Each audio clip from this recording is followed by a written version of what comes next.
Yaani kama uko hujui counter suit ni nini, counter suit ndio hii hapa sasa. Ngoja nishuke nikuelezee vizuri.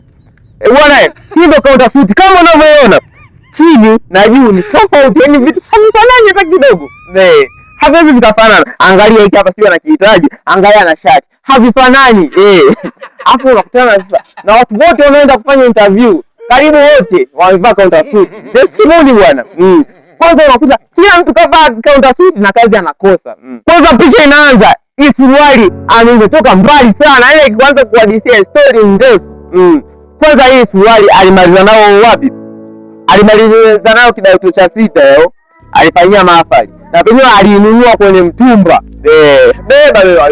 Nadhani umenielewa. Kwanza ukienda kwenye sweta ndio na miaka mingi kabisa ndio tusiongelee. Shati ndio tusiongelee kabisa. Hiki kiatu tuone kiatu kapiga. Hichi kiatu kapiga nacho, unakuta mtu kapiga nacho form 3 hadi form 4 pale. Na form 5 kagusa nacho kidogo akaweka ndani, kakirudia tena. Nikamsaidia kwenye interview. Ona kama mchezo na counter suit. Wewe vipi bwana? Ah!